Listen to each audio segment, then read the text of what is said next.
Now, for more on China's housing market, let's bring in Adam Sarhan, founder and CEO of 50 Park Investments. Welcome to the show. Thank you. Now, Adam, as we saw, the government has taken all these steps to really cool the housing market and curb some of this speculative buying by putting purchasing restrictions in place. And now we're seeing some stabilization. But how long should we expect those restrictions to stay in place? You know, it's very important for you to understand two things when it comes to housing. Number one, there's a buyer's market and then there's a seller's market. What we've seen over the last several years is that housing prices in China have gone up and gone up by a very large rate.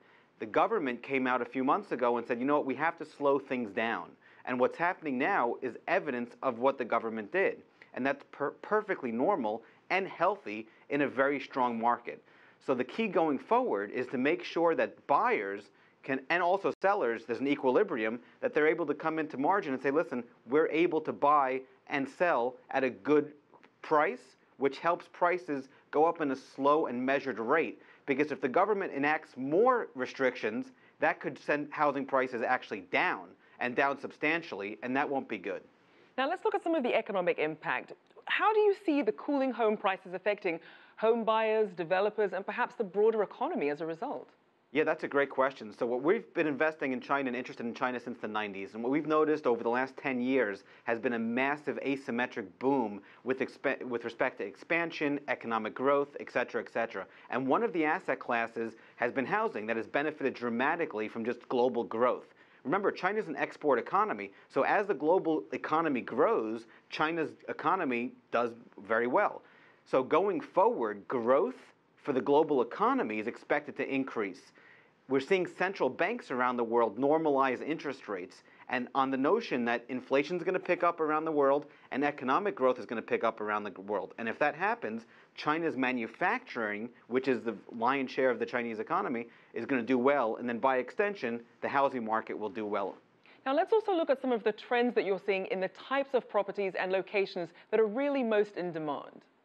Sure. So what we see is the upscale market, no question, that's in demand because the affluent, the top 5%, not 1%, but the top 5% love to buy physical assets, and housing is one area that definitely does well. Commercial does well in busy areas. Now, what we're also noticing is a massive transition from housing into another physical asset, which are gold and silver amongst the Chinese. And the government is buying gold and silver as well. So one of the beneficiaries of this whole housing slowdown is we're seeing a massive amount of assets shift into physical assets such as gold and silver. Now, as we heard in the report, some concern about the role of inflation on property prices. How do you see that affecting it going forward? It all depends on the rate of inflation. The way that inflation works is that it's a rearview mirror phenomenon. In other words, people see it when it already happens. It's very difficult to accurately predict inflation going forward. Now, you have expectations, you have forecasts, the government gives forecasts, even in the US and other central banks give their forecasts, but it's very difficult to accurately predict inflation quarter over quarter over quarter. So if inflation accelerates for any reason that we just discussed, whether it's global growth, it's central bank normalizing rates, what have you, that could translate into higher inflation in China and then also higher home prices. And are there any other potential challenges that you foresee coming to China's housing market? The currencies. So currencies is a big problem, not just in China, but overall. Every government in the world wants a lower currency. The US, Europe, et cetera, et cetera. So there's not a currency war, but there's chaos in the global currency markets. And one of the beneficiaries, again, is metals, but also physical assets, and that's real estate. And that's also other physical assets as well, other commodities. And we're seeing a lot of money in China moving away from stocks and paper assets into physical assets such as commodities and housing. Now let's also look at the view. If you're a first-time home buyer or perhaps someone from overseas and you're new to the Chinese property market, how easy is it to navigate the system? Any tips for us?